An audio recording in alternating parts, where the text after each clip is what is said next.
architecture. She has also received schooling at the Beaux-Arts in Paris. She's a winner of several international competitions, including a museum in Cuba, project which she executed in Bulgaria. And in France, she won the competition for the Civic Center Plaza in San Francisco. This brought her to the United States in the middle 1960s, and she became associated with Lawrence Halpin's office in San Francisco. Some of the many projects that she executed while a member of that office include the Cleveland Western Reserve Building, a plaza for the front of the State Capitol Building in Olympia, Washington, a sculpture garden for the Virginia Museum of Fine Arts, and perhaps at least the students of LA 170 will recognize the Civic Auditorium forecourt fountain in Portland, Oregon. She has been, since 1977, a principal of Danadjieva and Koenig Associates, and her projects, some of which are very well known, include Richmond, Virginia Waterfront Project, and the subject of her talk tonight, the Seattle Freeway Park, in which she will discuss converting liabilities into amenities.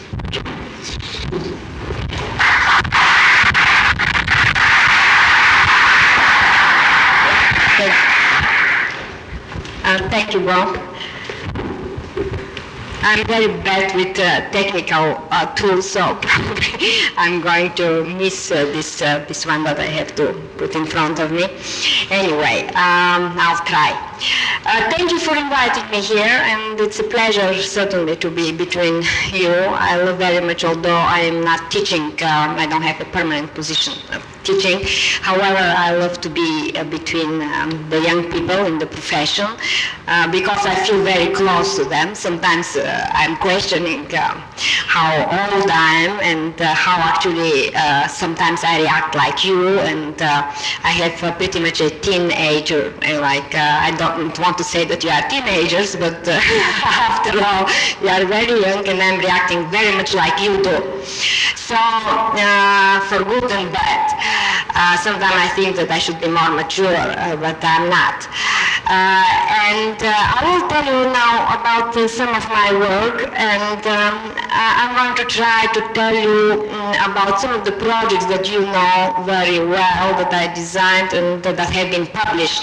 However, I'm going to try to tell you about things that maybe you didn't hear about them, how they have been executed and how they have been designed and built, in order maybe to help you to understand this process, because when I was young and like you and in the university, somehow whoever came to teach and to show us from the practitioners their projects, they have all the time showing us a finished project, and somehow they didn't talk too much about the difficulties that they had to face in order to build those designs. So I was totally unprepared when I came out of the university, and I had to face a world that somehow was too difficult for me to accept. And I lost a lot of energy of fighting certain things that had been given, and the reality that I should have not put my energy, and maybe I could have saved more of it and put it more into design and so forth. And this is what actually I'm going to try to do tonight. I will show you some of my slides from the beginning in order that you understand how actually I designed those few projects that you know, like Seattle Freeway Park, and what led me to those type of project, and how I developed my thinking. I'll try to be as short as possible. And also my experience, professional experience, was very much a change. Also my personal kind of life all the time, and when I'm going to go through those projects, I'm going to tell you how this happened. I didn't plan it, but it happened. I graduated in architecture in Bulgaria at that time. Bulgaria was after the revolution in the late, I graduated in the late 50s, and economically we were in very bad conditions. We couldn't spend money of aesthetics, pure aesthetics, and we had to build mostly military barracks, hospitals, and so forth. And you know that when you have to fight for survival, there is not too much budget left for aesthetics. So I had to choose or to start a work like that in architecture or to do something else. And at that point I decided to escape this work. And I'm going to tell you just a few things because you are going to go to this practice and again to see how it happened with me. I hope that you are going to have it easier than me. I had to get a first job and I graduated with excellence from the university. However, I couldn't find a job, and I saw an announcement that in the film industry they need a cost estimator person for sets for films and movies. So I was desperate for need for having a job, and I decided to go and to introduce myself in front of one of the directors. When I went, he said that I'm an architect and they don't have an opening for an architect, so this job is not for me. However, I needed it very much. My husband at that time was drafted and I was the head of family and I needed some support. So I started and I somehow convinced this fellow that I'm very good in cost estimating. And he gave me this $400 job. Then it was a group of architects who have been designing sets for the Bulgarian state film industry. And I started looking what they are doing. However, those architects, they had a special specialization, and we didn't have it in Bulgaria. They had been specializing film set design and architecture, and it was available only in Czechoslovakia and Moscow. I didn't have the chance to go there to specialize, so I started looking what they are doing, and it was very interesting for me because they have been designing their sets and their environments thinking about the motion of the people, the actors in the set, as well as the motion of the camera. I was kind of very desperate doing my cost estimates for 1 year, and I kind of probably, I was a designer and I was not happy.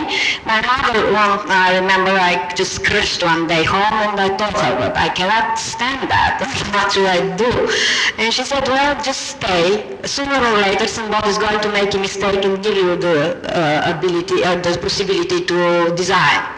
And at that point I followed her advice and I stayed. So one of the girls in this atelier with specialty in set design architecture, she was expecting a baby. So at that point she had a film that was under production, and because I was the neighbor there and sometimes a little bit I started helping her design in detail, so I was the one maybe to replace her. It was kind of a big crisis and they couldn't find anybody else, so maybe Angela can help the crisis. So in other words, I would like to tell you that somehow things, I can say that nobody offered me anything. It was difficult.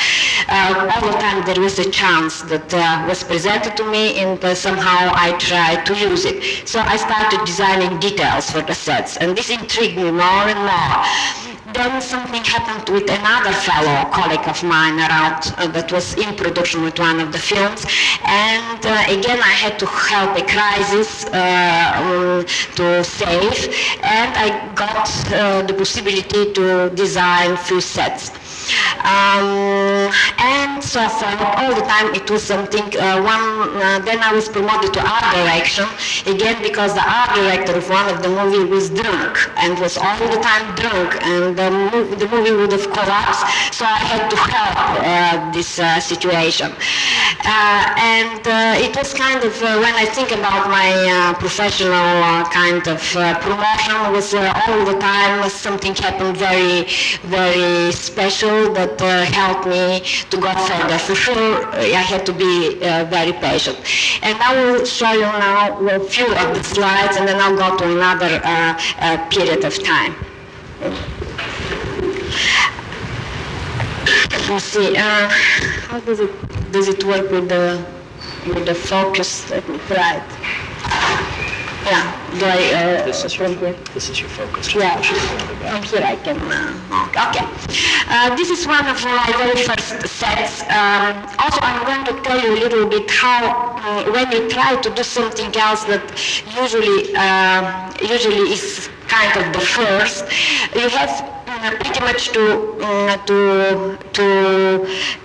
that you are going to have difficulties. Now, this one set, I put it in the stage in Sofia, the State Opera. It is it is a scenery from the ballet of Debussy, Claire de Lune. I don't know how to translate it. Anyway, one of the most important pieces of Debussy, and our prima donna, the ballet dancer, was supposed to perform one of the most important parts of this episode.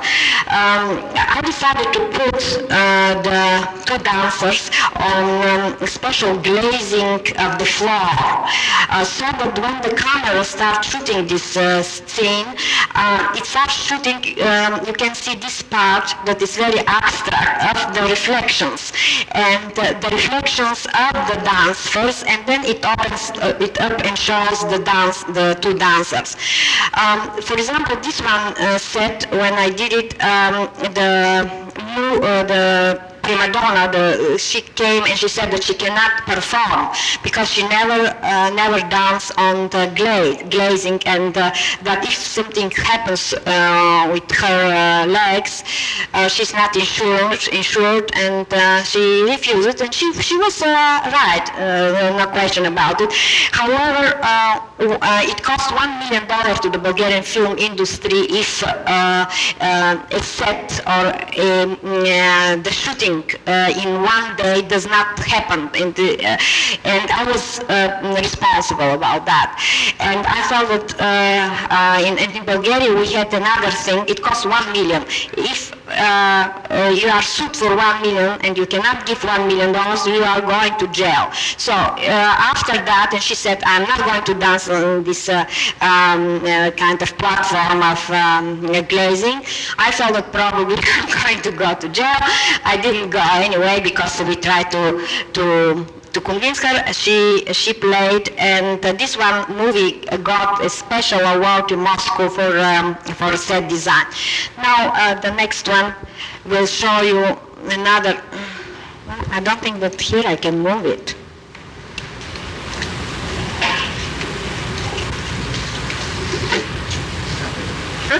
Okay, this is another one plan of one of my sets that I worked. I would like to show you and to tell you how much actually set design influenced my work.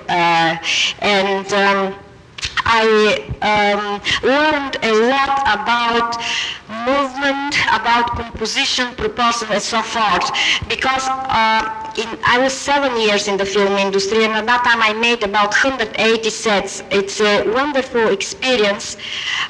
Do you hear me upstairs? I don't know if I'm rightly. Should I be louder? Yes? Okay, fine. Thank you.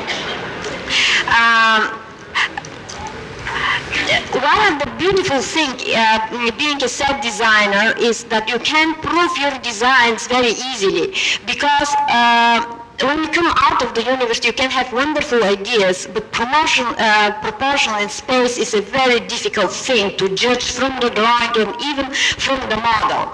I had the possibility to put those sets in a very short time. Well, 6-7 years maybe it's not very short time, but for 180 designs it's a very short time. You cannot do it with just architecture.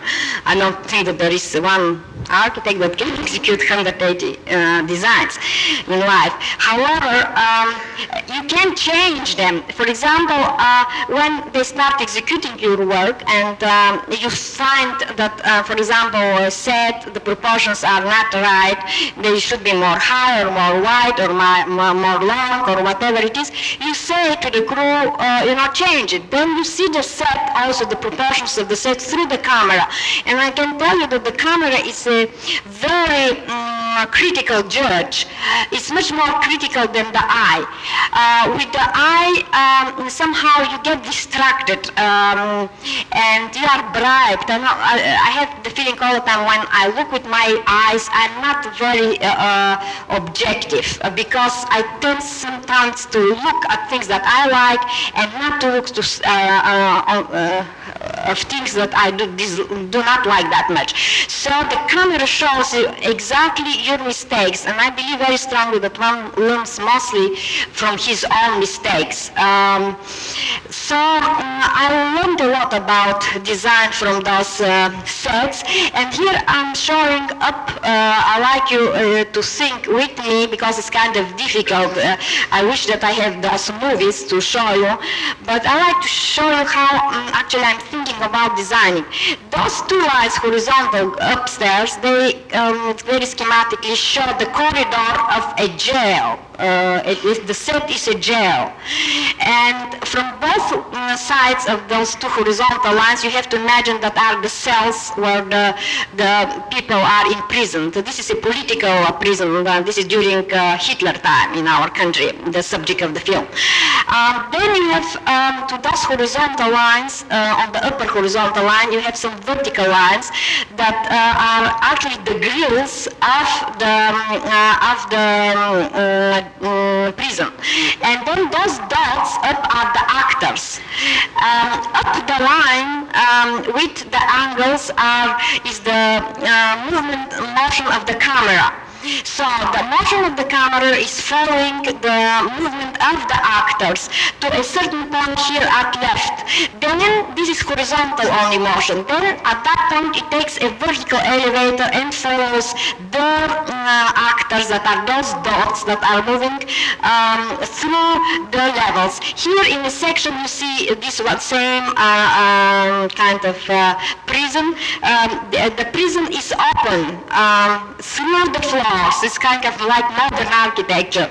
And it is done that way so that the guard supervises the inmates from a lower point of view or higher point of view. And this is just for supervision. One of the things that I learned with the film industry and while participating of writing scenario is to give meaning to the design. In other words, the set cannot be just a set by itself. It cannot just express a jail or a prison. It has to have some meaning. And when I first visited all the Bulgarian jails at that time, it struck me that those open spaces for supervision that I told you, those balconies, they have openings. They had some kind of grills, but they have been very visually unattractive. They have been like chicken nets and so forth. And I asked the people, why are they putting those ones? And they said, so that they don't suicide. The inmates do not suicide. For me, it was kind of very horrible thing to even the people who have been thrown in jail because of political reasons not to have the freedom to suicide. But then I started thinking that maybe I can use it to develop the philosophy of the set. And I thought, what about about if I design a set that looks like a spider's web, where the people and the actors are catched like in a spider's web. So you have to imagine this circle up above is the central part low through the section, and I'm putting a stairway so that I can put the actors through this stairway. In the middle, this roundish part, you can see, it is the opening, and I'm deciding instead of those chicken nets to put just radial bars through the two levels, so that when we are with the camera high above and we start shooting and we put the actors going through those stairs and the nets, the whole thing, and we start moving the camera, those two nets, radial nets, they start moving, and I'm going to try to show it to here, but here I don't have, I don't have too much maybe shadow. The whole thing moves like that. So you get a radial type of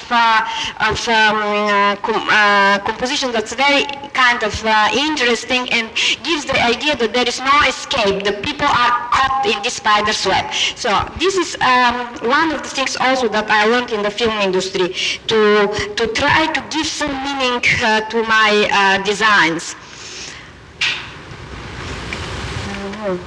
I don't think that I can do that here. Good, thank you. This is from high above, the same set. You see the stair, you see the guards there in the corner, and you have to imagine people moving through this set, and then you can imagine also the movement of this one grill. Can I have the next one, please? Yeah, I think that you have to do it. No, I'm using it and I don't get anything. Nothing. Nothing. No. No, this doesn't work, see? I think she's doing it. Okay, well then you will help me, thank you, from upstairs. This is in Cuba, the competition that I changed pretty much my life from Bulgaria going out to Cuba and France. It was a competition for a monument of Bay of Pigs. It was an international competition, and only the American Institute of Architects was not invited. It is a kind of a joke, the whole thing. However, I decided to approach the theme of this competition differently. Usually when somebody decides to celebrate a victory, they show the victory and the subject of the victory. I decided maybe that it would be interesting if we show the victory through the defeat of the enemy. So I read in this little brochure of the International Union of Architects, and they displayed few pictures of Bay of Pigs of all of the abandoned ships and vessels and so forth. They have been wrecked through the war and through the fight. And I decided to put the monument right on the place where this fight occurred, and to make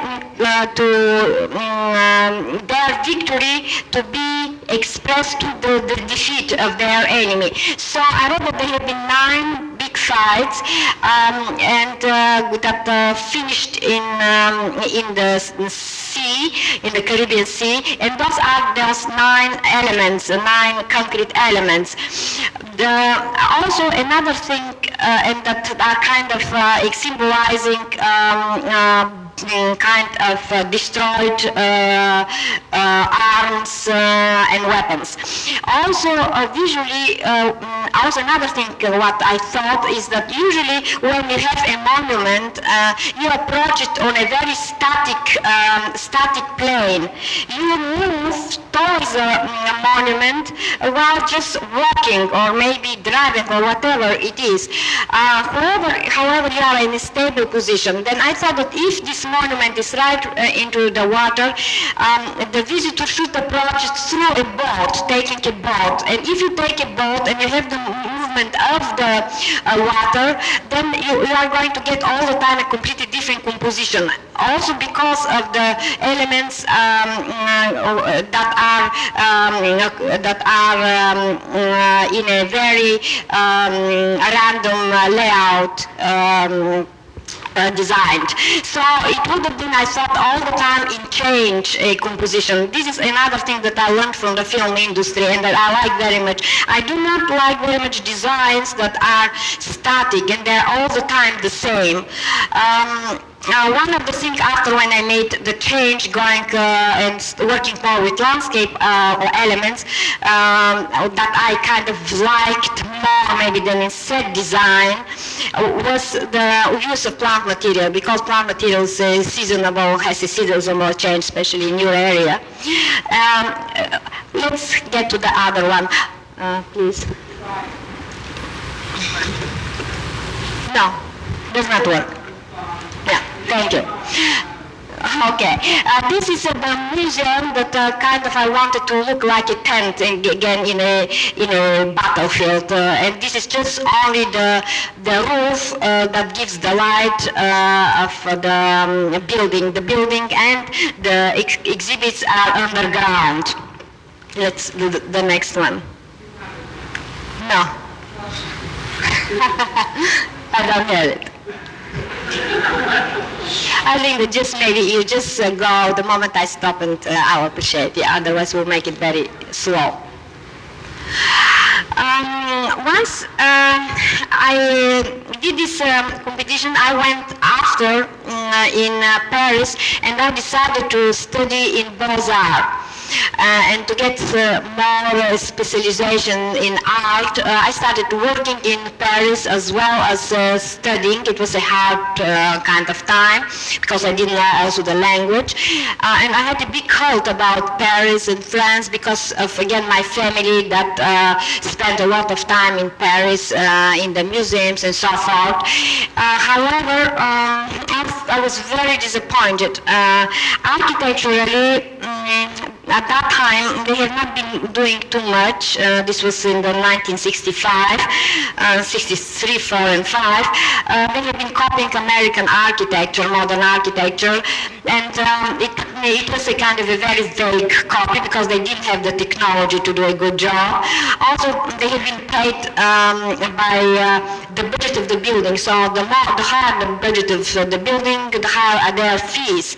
And it was at that time the most expensive material, pink marble from southern France, and aluminum, but not even anodized, as well as red carpet was the fashion. And all over the project has been representing that type of combinations. I didn't feel that this was kind of very interesting for me. And then also at that time they have been starting historically changing the image of their old monuments. They have been sandblasting them, and I was kind of horrified about this process because I felt that they are actually destroying all the historical patina of those monuments. They couldn't do a good job because the stone with the years and time, they didn't accept equally the patina. So the sandblasting also was kind of not very well done, and they ended up with kind of very spotty cleaning surfaces that destroyed the appearance of those beautiful Gothical sculptural images. And the most interesting thing was that when I kind of went, I thought that they're doing it by chance or something is happening, because for me it was very obvious that this was wrong. And I had the possibility to go and to talk to a few of the tops at that time leader. The one was the sculptor André Bloch, and the other was Pierre Vagot, who was president of the Union Architects. And I just wanted to ask them why they were doing that and destroying Paris. And it was kind of very strange when they told me that it is wonderful, and they said, do you see how beautiful it is? Clean, clean, clean. And I they sounded kind of like housekeepers, good housekeepers, but they have been destroying it. And at that point I saw that if also the top of the art and architectural kind of world is thinking that way, I don't feel like it. And I was just walking one day, I remember, on the plaza of the opera, and in full frustration I saw an announcement about the Civic Center Plaza in San Francisco. It was international competition, and I said to myself, what about maybe this will be my escape? And I took it, the brochure, and I sat down and worked on this competition. And however, I got first prize, and this is how I came to the United States. I will tell you now, this is the project up. It is 1965 project. It represents pages of the history of San Francisco's throne in front of City Hall. The plaza is surrounded by the governmental buildings, City Hall, an auditorium, and their departments and so forth in San Francisco. And I wanted to have a very, the changing level is very small, it's about 6 inches steps, and what you see are inscriptions of the history. Some of the slabs have been left blank for the imprint of the future of the history. Some of those slabs have been representing pools, and I have been thinking also maybe some of the inscriptions to put them under the water, so to have different pages in different of symbolizing slabs, symbolizing the pages of the history of the city in different textures. This project was not executed. Somehow the jury gave high recommendation. It was published worldwide, but it didn't get to be built. Somehow politically it was an anonymous competition. Nobody knew who is kind of involved with the submissions, and they were kind of surprised about the authors. This is what we learned officially, and this is why they didn't give us the job, because we were kind of strange and maybe not planned to win this competition. I will show you now how, after being frustrated, of course, of a job like that and not to get built, how I'm trying certain ideas that I cannot build in future to realize them. So, please, the next slide. Here it comes to another one that was not supposed here to be put together, but I'll go back. Well, this is Cleveland, Ohio. Well, I'm thinking about talking about liabilities and liabilities that can be changed into amenities, and this is one of the buildings here in the Western Reserve building, right in downtown Cleveland. You see this building is the old Bonham and Root building. At right, you can see maybe just to the right edge of the slide, this is the entrance, and you see how the entrance was looking. This is before the renovation, and it's an interesting experience what you can find out when you start restoring a building. Can I have the next slide, please? Thank you. This is the restoration. It's pretty dark, it doesn't read, but then I'm going to give you a detail of this, when we started taking the, because down the floors of the shops has been with the time very much spoiled by new materials, and when we took out the new materials we discovered this, please the next one, this very beautiful, it is forward anyway, this very beautiful arch that was behind this new modern kind of materials. Then the next one, please. And in Cleveland, you know, the old arcade, the very beautiful historical building. This is the skylight. I usually try historically to tie together places, and I thought about the interiors of this old Burnham and Wood building to incorporate those patterns for the doorway. So maybe I'll say it that way, maybe you'll know. Here you can see some of the ideas of these patterns used for the doorways. When we ripped off, in a way, the lower floor of this building, we didn't find too much interesting material, historical material, so I had to go to pretty much on my own and try to tie together the interior with the exterior of the building. And because, as you saw, the exterior has a lot of arches, I thought to introduce the arches. However, the spaces, they were irregular, and you know, and I thought about arches, and then what can you put, like a ceiling? You can put, of course, a flat ceiling. It didn't appeal to me, or you can put a dome. However, a dome appealed more to me. A dome to put, you know, that is much easier to put it, it's possible only if it is a regular plan. However, the spaces, they were irregular, you know, with 5 corners and so forth. And then I thought that maybe the dome should be disattached from the archway, and then maybe we can put some lighting in between. And then the next one, excuse me, can you get it? How to get it back? The next, thank you so much.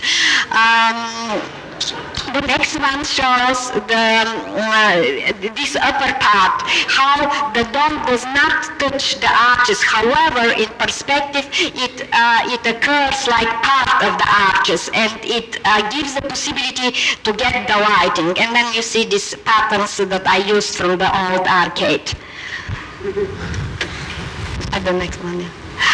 Now I'm going back to the first project that I realized in the United States.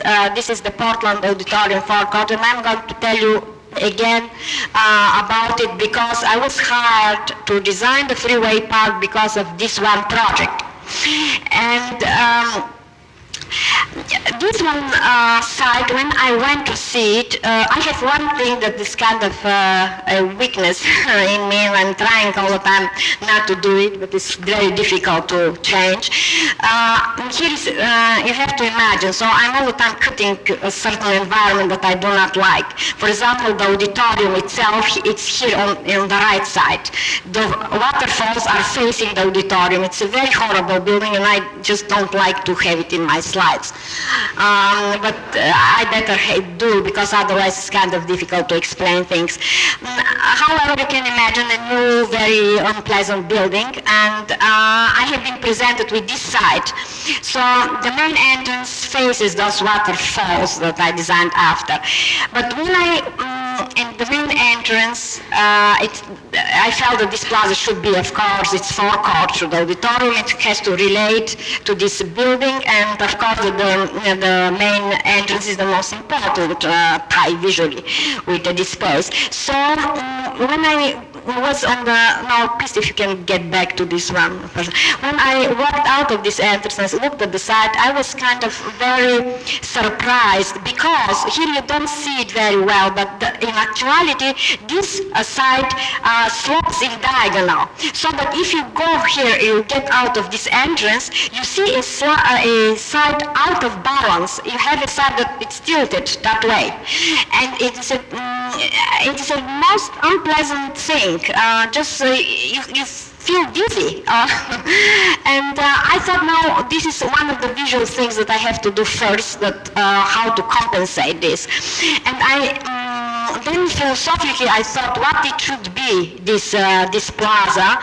I thought that because it is an auditorium, I should consider an extension of the auditorium. So in other words, we have performances within a sheltered space like the auditorium, and then probably it will be interesting if we can get some of the performances outdoor. So I decided to design an extension of the auditorium, putting an amphitheater in here at the right side, and having a stage just like on the feet of these waterfalls. You don't see it after you'll see it. Once visually I get a slope that is regular, or low, then on this one slope I have a vertical plane of those waterfalls. Then I felt that if I even work out this upper portion of the plaza with terraces, then we are not going to have this feeling of not having balanced side.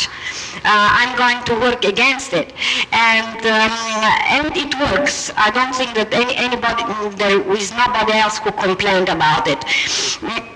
Also, I felt that those waterfalls should be acting like a set to the auditorium, and I tried for sure to work as much as possible to use my experience from the set design. Now, maybe the next one. I will show you how I'm working those projects. This is kind of hard to read it. However, you have to imagine that where you see this white part, this is just a soap, shading soap, that I'm trying to show the water. Those are the vertical walls. I'm working it with clay, the whole thing, and usually this is tried on the corner is the upper plaza with the configuration. Then are the waterfalls, and then you have the stage, and then the figure. Now we can get this next, thank you, the next, and you see between those two, they're the same. This is the execution. I had another problem here about railing. I have been told that you cannot leave them without railing, so I had to go around the court, and those pools that you see, this is about 18 feet difference of the elevation of the falls.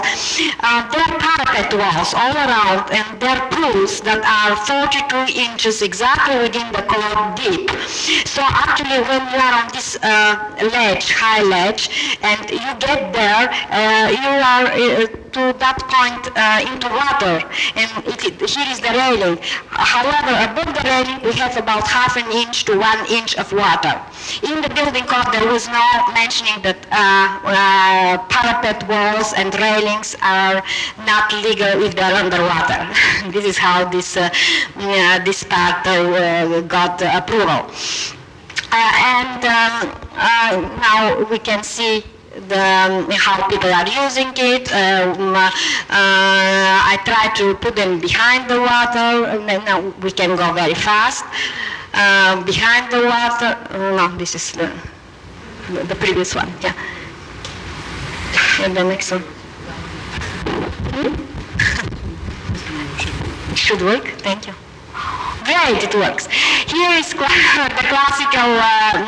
classical dance in front of the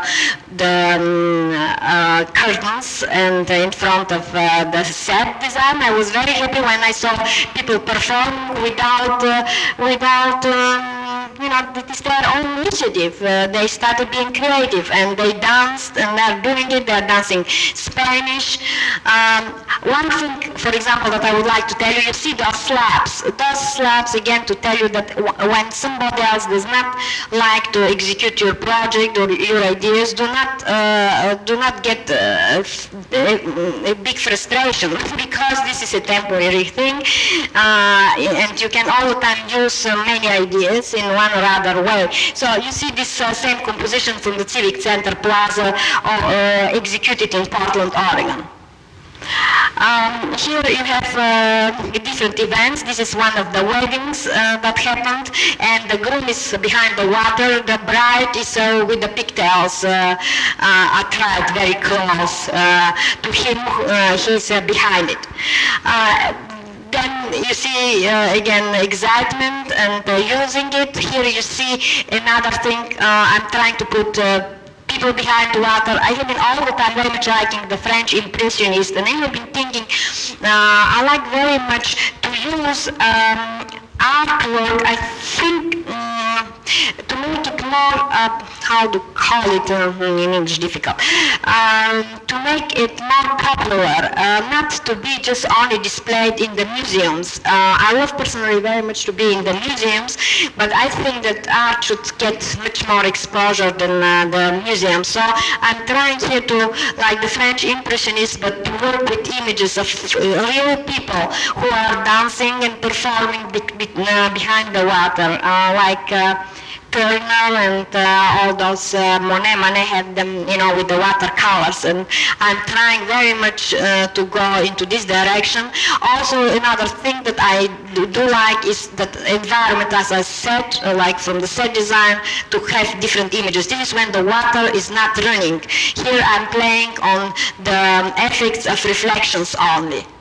This is the same fountain. And here another idea that comes and that I executed just only 1 year ago. It's kind of very strange actually when you are in this field how things are developing. For example, the person who was behind this project and that helped this project be built is called Ira Keller. He was the president of the Portland Development Commission. And about 2 years ago, I was already away from Halperin's office. I received a call from Portland Development Commission that he passed away. And they would Portland would like to dedicate this space to Ira Keller because of his incredible, he was an industrialist in Portland, an incredible contribution to the city of Portland. And so they said, we would like you to design something for him, and we are going to dedicate this space, and we are going to call it Ira Fountain. So from now on, they are not now, from 2 years, this place is not called Auditorium Forecourt, but it's called Ira Fountain. And also he said before he died that it was kind of wonderful thing that he thought about me, and he said that Angela should do something, and he wanted to have my initials into the concrete put into this like addition to this project. So I kind of was, of course, very pleased and everything else. I was moved emotionally by that. However, I was also horrified because they are asking me to add something to a work that has been already finished. And there had been a different thought. Somebody else said to a statue or something else of the person and so forth. And I didn't feel that the statue can fit here or another additional fountain within a fountain. There had been different thoughts. So I remember that I didn't sleep in whole night at that point how to solve that, and it came to my mind the idea that maybe what about if I just put, and again comes this idea that I had from a long time ago of the Civic Center Plaza, and coming back just to help you to understand that ideas somehow they never get lost. It is a development process that you can all the time use. I decided to put an inscription for him under the water, and you see up it says Ira's Fountain. And then now I thought also the details that they should be having the same philosophy like the design team of the project. In other words, also to be ever-changing, like the whole design is ever-changing in this project. And here you see those inscriptions under the water, how they look when we have one light effect, and then I'm going to show you when the light changes, how different they look also. So I, in a way, like very much to play with that type of appearance, of change. This is how the water fountain wall, the falls are looking when they are dry. Still, they're a stage set for people to use, and you see how people are using them. This is different lighting, and this is at night time. This is a very kind of difficult to understand. However, you have to think about 4th of July and the fireworks, and those are you can very vaguely kind of understand it, but it is the upper plaza and the people on the upper plaza, and those are the different pools, and those reflections are partly the lighting of the cascades as well as the reflections of the fireworks into the water. And here you are going to see even a more abstract thing. In the background, you can feel the building that is in front, and down below it's just only the edge with the fireworks of the cascades. This, for sure, for example, the previous one gave me the idea, how maybe it would be very interesting sometimes to marry two different elements to design, water and fire. Like elements. You see this kind of very by chance performed on this place with the fireworks and the water. And this is the image of this project at night time.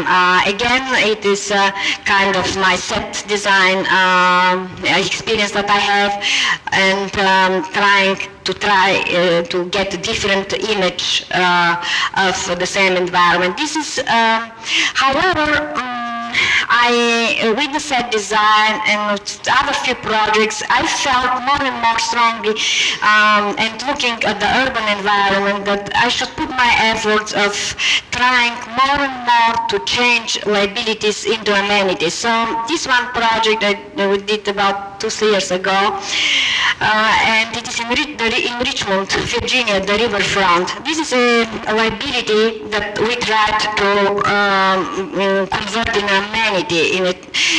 It's a fantastic environment of a river. We were hired first to design a river park. However, when I went to visit the site, I was struck by the fact that the river park exists. It is one of the most exciting river environment.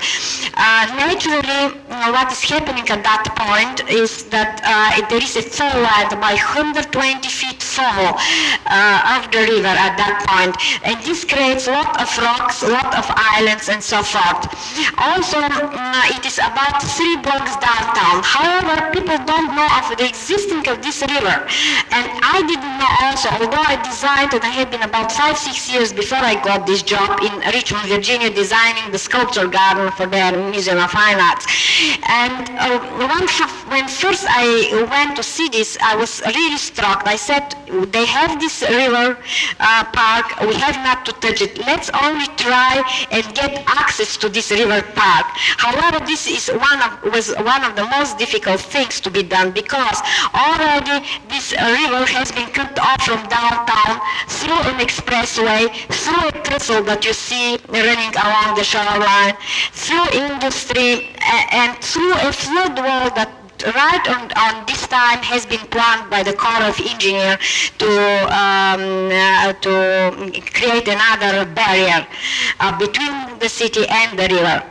So we had a very hard work to do. The first thing was the expressway. It was not possible to change it because they just built it. It was a very beautiful study from Wallace McCark done for the downtown of Richmond, and they finished their report, and they said no to the expressway, and only 2 months after they said no to expressway, the city manager of the city gave the order to rebuild the expressway. So this was one thing that we had just to not even to try to change. Then the second was the trestle. I thought that maybe in a long-range plan we could have introduced alternative solutions of changing or redirecting this trestle. And however, when we met the Southern Pacific Railroad, I don't know if I sound right, yeah, maybe that way. Railroad, what I somehow understood is that it's much more easy to change the current of a river than to change the mind of the Southern Pacific Railroad. At that point, I felt that we have to work to put the next effort with the Corps of Engineers. And when we went to their meetings and we saw their proposals, we had to face a 30-foot wall that had to stretch along the shoreline. It was pretty pessimistic, the whole picture. However, I decided maybe that we should just go along and be positive and propose solutions that can be incorporated in the trestle as walkways, as gateways on different levels of the trestle, as well as we should make proposals that will change the flood wall into a linear park instead to leave it to act like a barrier. And so we started working with the Southern Pacific as well as the Corps of Engineers and trying to change their thinking.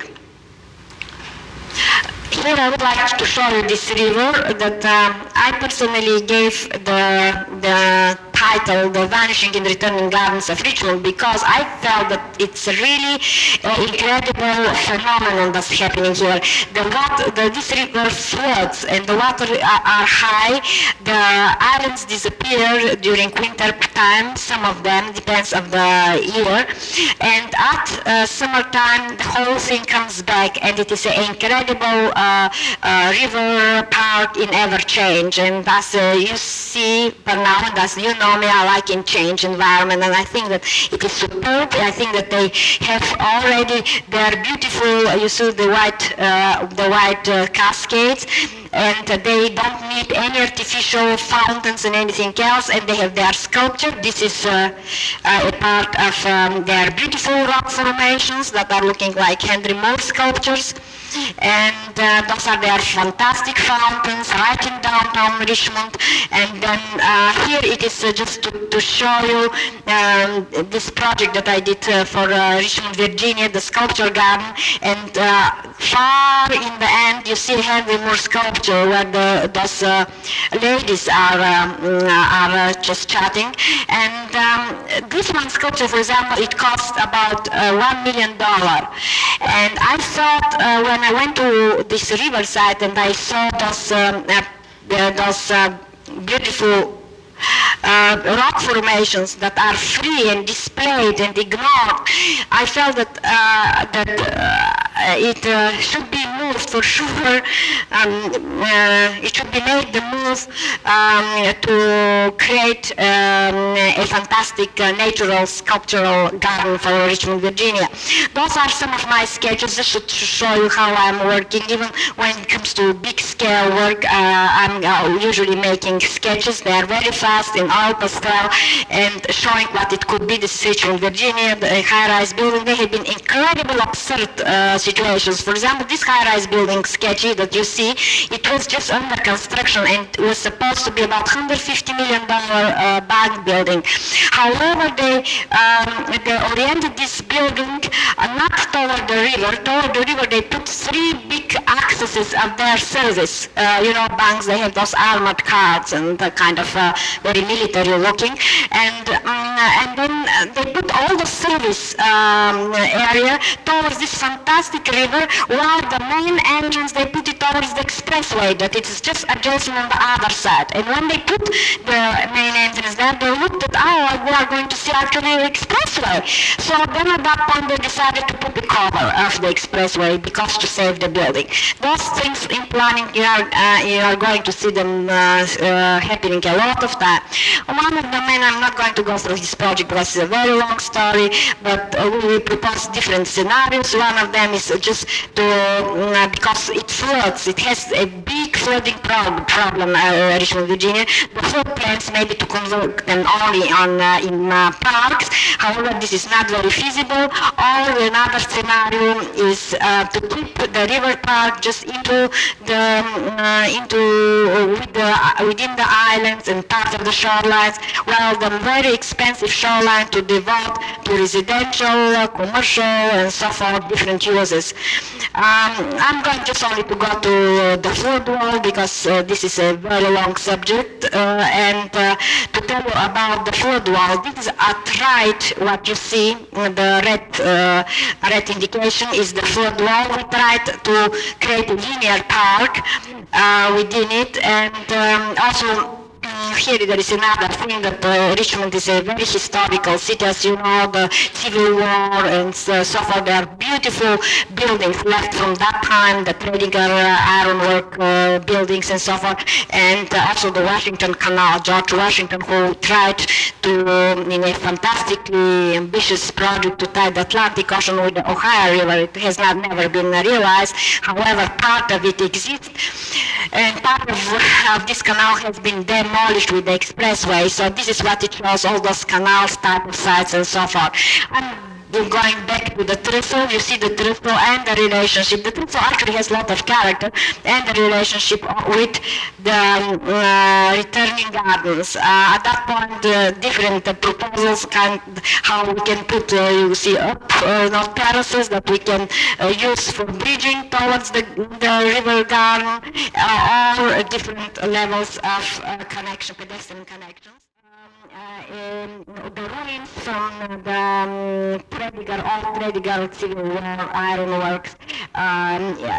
So they become these old buildings to become the stage set for the whole amphitheater. And then here I'm showing the amphitheater that actually I was inspired thinking about this amphitheater. This is in California, and one of the most beautiful amphitheaters, because you see how beautiful the texture blends with the natural environment. And then I'm going back to this liability, the flood wall. The white section is the Corps of Engineer proposal, and then what we have been thinking about linear park, terracing it down the river, depressing it down where the islands are, and not competing with any fountains or any other man-made features, because we have the fountains and everything else, while on the side of the city, at the right side, we can introduce man-made fountains and so forth, and which are going to help that destroy this heaviness and massiveness of the concrete wall. Also, these water features, they can be for sure lighted, and if they are directed and planted into the axis of the main streets, they can be also inviting. Now, another philosophical idea was the Corps of Engineers is talking all the time about 100-year flood, 200-year, 500, whatever it is. And when we approach them, we ask them, well, good, 100-year flood, we are going to help it and fine, but what is going to happen to the city with the 99-year and 11 months and so forth, or in the 400-year, for the 500-year or 499 years and so forth? And then didn't know what to say. So we thought, what about if this flood wall is going to be designed in sections, so that every one section corresponds to the flood. For example, one of the section is the 100-year flood level, and another one is the 200, the other is the 500-year flood. And they have been talking about gates, the engineers. So we said, what about those gates that are going to be into the axis of the main city streets? If those gates also have they are the 100-year, the 500, and so forth, and if this becomes an amenity, so that you can attract even visitors, because there is a warning, it comes the 100-year flood, then the gates are closed, and the 100-year linear park is underwater, and so forth. One thing very important about Richmond is that it is on the main road between Washington, D.C. and Key West, Williamsburg, Key West. So we saw that they are in very bad shape financially, but they can really use their historical heritage, the fact that they have such an incredible river, and if they do a very imaginative and creative design, they can attract visitors and create interest, even with this barrier. So one of the things that I very much believe is the design is very important, and it depends how you create a design, design, and people know to appreciate good design. Sometimes they don't understand it when you show it on drawings. However, when it is a good design, they understand it when it is built, and you get greater support and lot of love from them when they like it. Now here again, the flood wall can be also the foundation of housing, of a housing project with right on the river, with parking and so forth and so forth. Different uses. Also the flood wall, this is one of my kind of very sketchy thing. Those gates at right, the gate for the 100 year, for the 200 year, and all of those different terraces, 100 or 200 year terrace of the flood wall that can be transformed in markets, because this part is very close to the marina, and they can have different fish markets and so forth.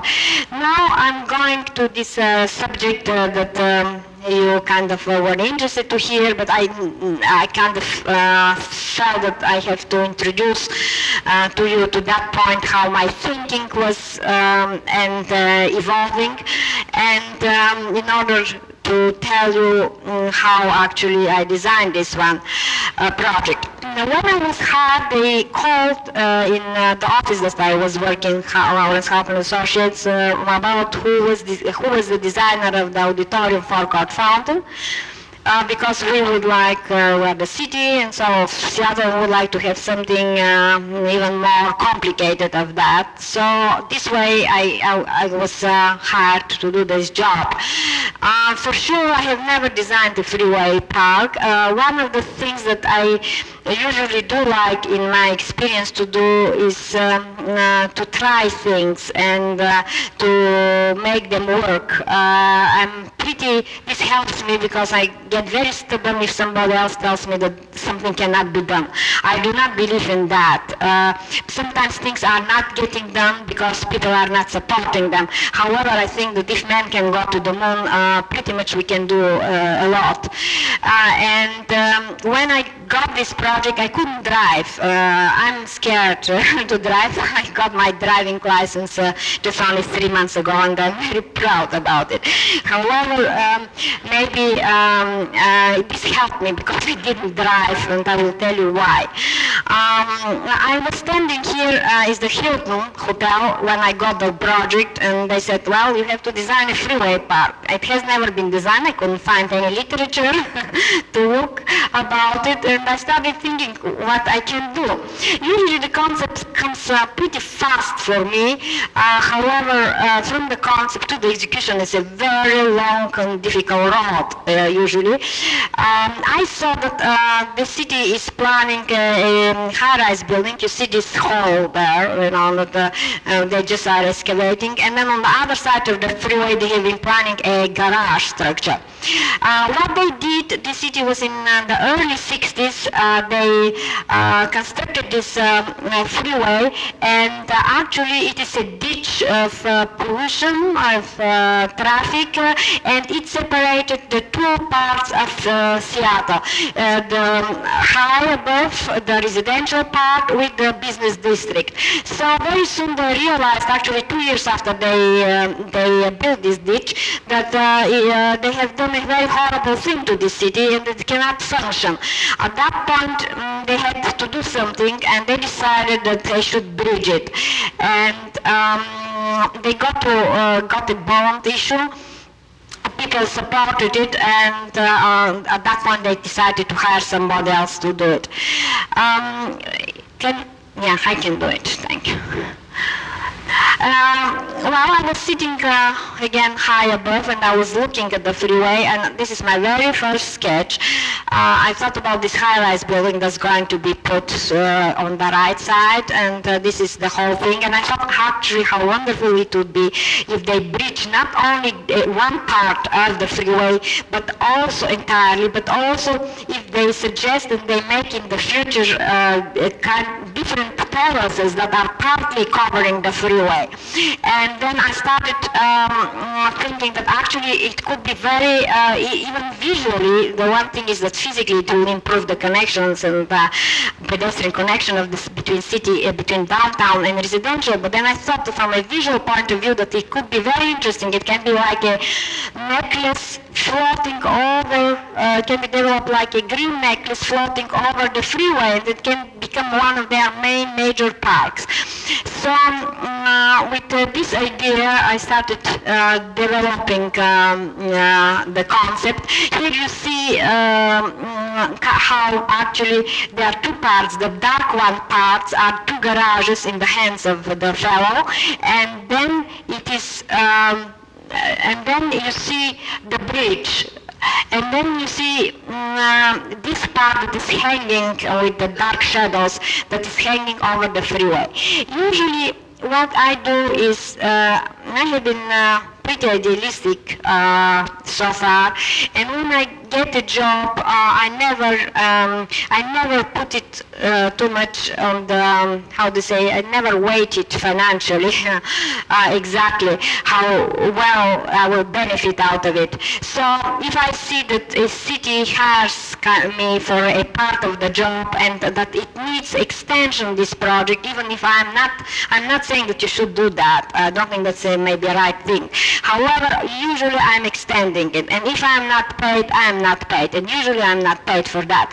However, it's like Richmond, Virginia. I'll go back, I forgot to tell you, when we were hired, they hired us only for the one shore site to study. And I couldn't understand how they can define a river with one shoreline. and without taking care of the other shoreline, because a river has two shorelines. So anyway, this one had the boundary right on the bridge that you see. This is where I was cut off financially with the project, and all of those were the shadows you see, hanging elements, they were out of the project. However, I felt very strongly that if I cut off there the project, it won't fit. It will be very harsh, and it won't integrate with the city architecture. So I expanded the project, and you see it here built, those elements that are the boxes. This is a shot that has been, I did it right after the execution of the project. Now the whole thing is green, and with the plants, they are overgrowing the whole thing. Those one elements have been built just by chance, I can tell you, because I made this sketch that I presented at one of the commissions, and there was a person who is attorney and who is not attorney, who was a lawyer actually, and who was not involved with the job, but he liked very much the idea, and somehow he had a strong relationship with Washington and personally with Ehrlichman, Nixon administration. He took my sketch. He went to Washington, and at that day Ehrlichman was fired at 5 o'clock something, and he got his signature for those extra elements at 3:30, $2.5 million to be built. This probably you are not going to hear it too much, so I thought that maybe it's interesting for you to know it. Now, sometimes they are saying that I'm very sculptural in my designs. One of the things that I would like, and they're calling me sculptor and so forth and so forth. One of the things that I would like to tell you that I never sculpt for the sculpture. If I have to sculpt, I'm all the time trying to have a kind of function, my sculpture to execute some function. So in other words, this one setting, I felt that the most important thing philosophically is the fight with pollution and to create a healthy spot for downtown Seattle.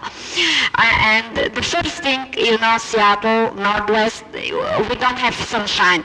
The sunny days are very few. it rains. So it has to be created a sunny spot. I looked at the city proposals around, and I had to study the shadows of the high-rise buildings, because the whole thing is high-rise zoned around the edge of the freeway. And I found out that this one spot here that you see it without the shadow is the most sunny one. However, it coincides with the median strip of the freeway. And you know that the median strip is a sacred land for the highway department. However, I felt that I have somehow to develop the most exciting part of this park within this location. So the highway department has somehow to give the approval to get this median strip. It was a very hard one, and I remember when I gave the presentation, the Seattle Times was there, and they said that's a very interesting idea. However, it's not going to happen because the highway department, you don't know how conservative they are, and they're never going to do it. However, on this one meeting, again, I'm going to tell you how things, for example, in order, if you like to build things in big scale, all the time you have to have exposure, your ideas. It doesn't work only if you get exposed to a very small kind of amount of client.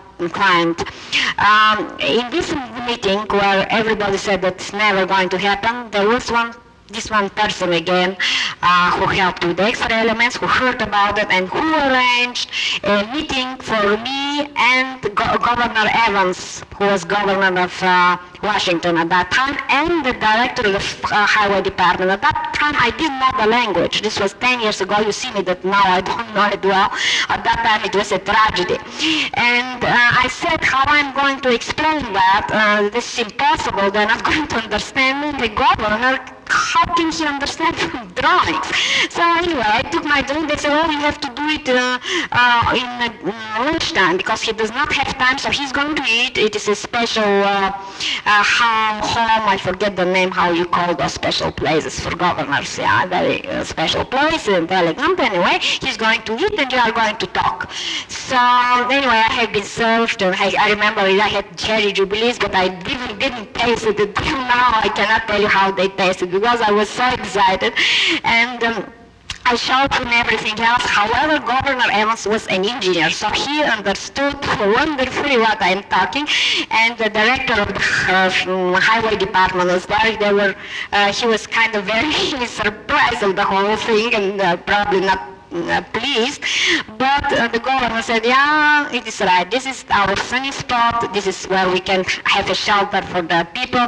Let's get to it and get this median strip, and you go on your board and you investigate what the ethics will be about it. And so I got it to be designed. Now, what I try to do, it is this one median strip in the middle of the project. What I try to do with the pollution. In a way, I assured the sunny spot. With the pollution, I tried to open up the whole park towards the breezes of Puget Sound, where the very clean breezes are. When I decided to sculpt a lot of walls, berms, and plant materials where the edging of the freeway happens. Now I'm going to try to, you see those extra elements that I told you how they were financed, and you see how they are full of greenery, and the cars are appearing and disappearing. For example, on the left I left kind of hanging effect and see-through effect where the cars are appearing and disappearing. It was a very difficult job because to work with the highway department, they have not before done a job like that. I have not also done, and then I had to put all this planting between their girders. Their girders were about 7 feet deep, and I had to work with them, all the structural system. So every 2 weeks I had a meeting with them in Olympia in order to get this thing, and by the end it happened, and you will see now in more detail the features. Again, this is from another point of view of the garage structure on the top roof and so forth. However, now when I'm this kind of concept offers two uses on one urban space. The one is the traffic use and the other is the park use. And you will see how in future this affected the whole thinking of the development. I will tell you with another slide. This is how usually I'm designing it. Like the previous one, I'm making the sketch with the median street. Again, I decided where the waterfalls are to get deep into it, to put the pump room and everything else and all the effects of the park, and to drown the sound entirely. Especially with water, one thing is I like water, but I'm not putting it just for the aesthetics of water. I'm trying to drown the city noise, and this is one of the most successful way for sure.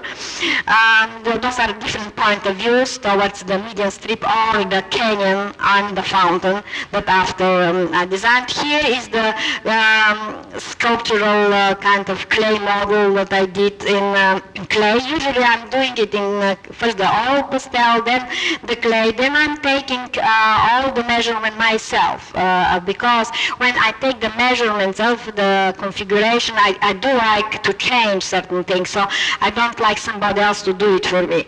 And I'm still designing. Here it's kind of a different than Portland because I decided high above to put a stairway and to surround the visitor from all of the sides with water. While in Portland, you know that we have a curtain just from the one side. Then to have another different experience from the one side to have water, from the other plant material. Then down when you go to the canyon from two sides plant material, and then here in the clay it's indicated a window. And again I'm developing one of the ideas that I had in Portland, and I put the water curtain in front of the people. Here I decided to put a water curtain in front of the traffic on the median strip. This is yeah, thank you. This is the same, the median strip or the canyon or the waterfall, and this is how it looks executed. And you see the stairway of the people that are moving through this feature, and the fountain and the use. The use here for sure at summertime, and the plant material, this is only 2-3 years after it has been completed. Strangely, the plant material, those are pretty from the beginning still slides. Very strangely that the plant material did so well. It was kind of experiment because nobody has put at that time trees on the top of the freeway and on the top of this incredible pollution. Those 6x6 boxes, planting boxes, are now carrying some 40 feet high trees. It did very well, the plant material. Of course, it has all the help, the irrigation and injection of fertilizing and so forth automatically. And those are different uses. I kind of like very much when the creation of an environment where people can be creative and not to have scheduled events also, because I think that people need to relax, and those schedules that we every day have to face are pretty tiresome. So when we are out, it would be I think relaxing to do your own show. And here they're using the park. I'm usually trying to take pictures early in the morning because with all those people you cannot see the design. I designed here a special cascade, this small cascade for children, so that they can be safe and they can play into the water. Again, it is on the top of the freeway, and here are their concerts that they are doing it, and they are organizing it by themselves, and also all the public and the actors, and here this small fountain that I did for the children, again in clay, just to show you how the whole thing works. And again, this little fountain, when they switch off the water feature and the water flow, so that they can listen to a concert. And the different images, again back without it, so that you can compare it. And the children, I kind of I like very much to work actually in environments that I have been that are in bad shape. This excites me much more than if I get a job in a fantastic environment. I feel very responsible if I get a job like that, because like Richmond, I would never redesign, and I would never add anything in an environment that was superbly already designed by nature. But this one, I feel very challenged, and I like to work. And when I think about children all over the freeway, I think I like that the children can play on the top of the freeway. Here you see again, and of course this comes back from my film industry, working with light effects and creating different environments in different time of the day. This is at night time. This is again another shot at night time, different. And this one is this man here at right, this shadow as it appears with the white shirt. He's looking at a car at the left corner, those red horizontal lights that is just passing through the lanes, and it is viewed through a water curtain. Behind, I put a glass so that it can be secured. It is a shutterproof glass. And this movement in motion of the traffic behind the curtain gives a very special effect. And what I wanted actually to achieve was once the visitor is in this canyon area above, on the top of this median strip, and he's surrounded, as you recall, the slides that I showed you, with those water features and water fountains, and I have been trying that he could forget the environment that he is actually on top of the freeway. Back when he gets after the whole visit, he to get a glance actually where he is, and he to understand that he's on the top of the freeway and he can oversee the cars. I think that this is the last slide. One thing that I do like to tell you, that I feel very optimistic about our profession.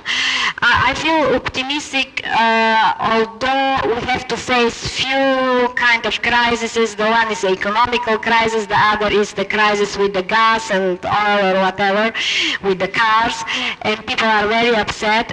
Economically, one thing that I think, however, I think that those two events that are appearing very kind of annoying, and people are annoyed, I think are going to help us to create beautiful cities. And what we couldn't achieve 10 years ago, and we have been writing reports and they have been staying on the shelves of the cities, we can probably achieve now, because I feel that economically what is happening, and I see this change very much like what happened in Europe but 15 years ago.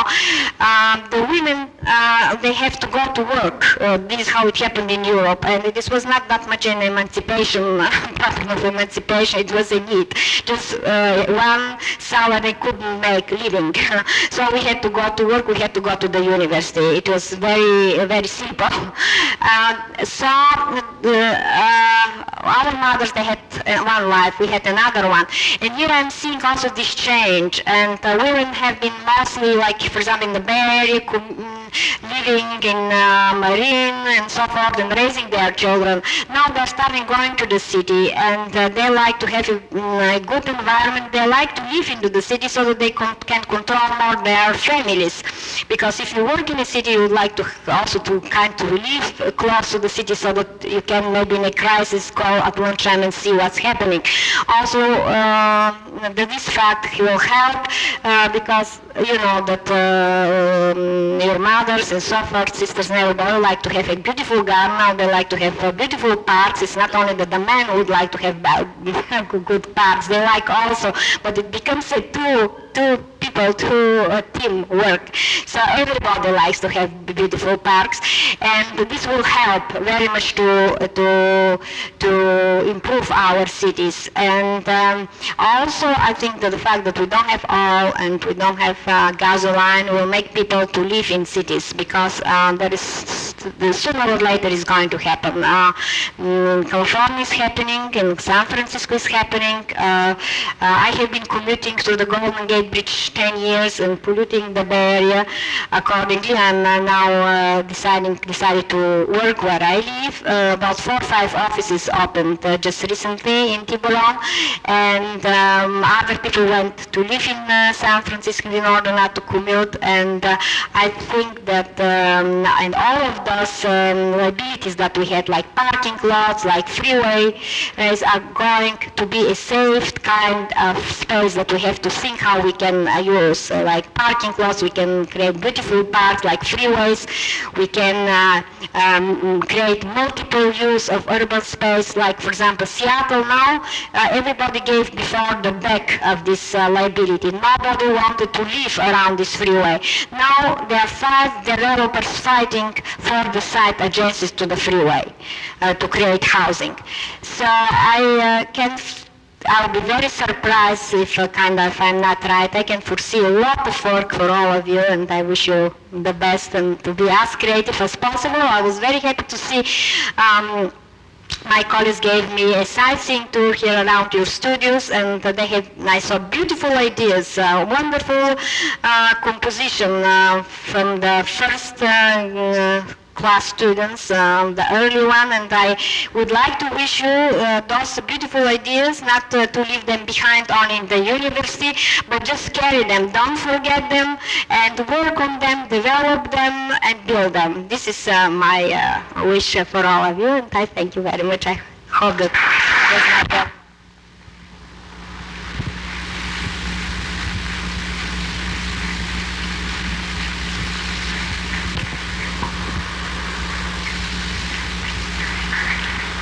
If you have some questions, please ask, and I'll be more than happy to tell you whatever I can.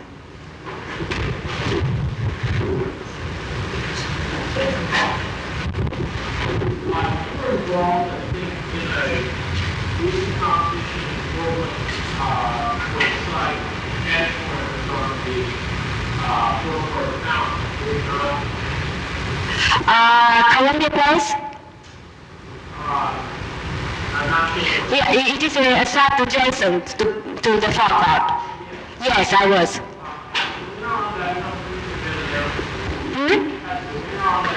Yes, it is a Canadian developer who won the competition. Yeah, it was, the site was 3 blocks, and for example, the developer that I was together, we proposed the 2 blocks, because the 3rd block was not, I have the French word obligatory, or we were not obliged to develop it. However, this Canadian developer proposed the 3rd block to be developed, and for sure he won. It was a very hard competition, but I was kind of surprised that also Rockefeller was one of the pins. He didn't also win this competition, although in the interview he said that he is not interested about revenues at least for 6 years. And I thought that he's going to get it, but even he didn't, because the Canadian was really very special financial contribution he offered to the city of Portland. How much work have you done on the whiteboard? We are just starting, and now it is just in very preliminary gathering data, historical data, environmental data, and so forth. Design has not been started. We are going to have our first design type of meeting the 6th of November.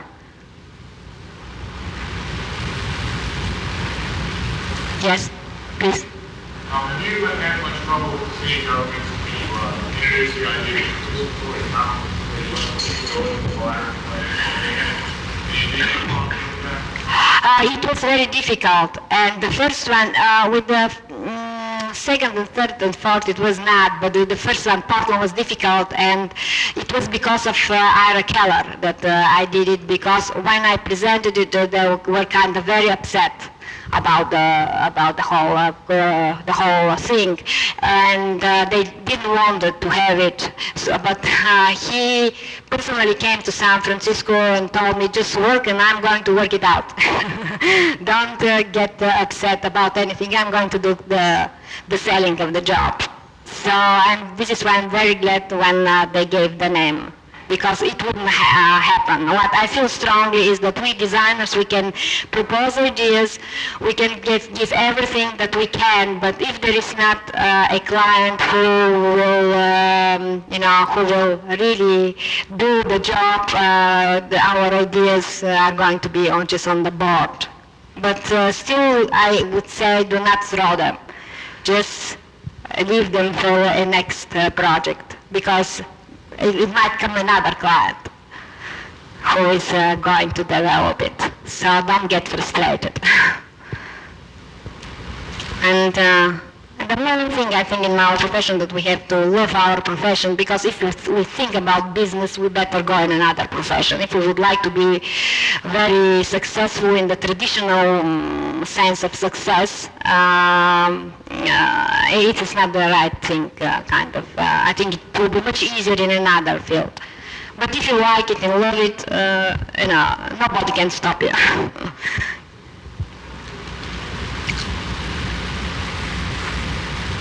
Somebody? The girls? The boys? The boys and the girls?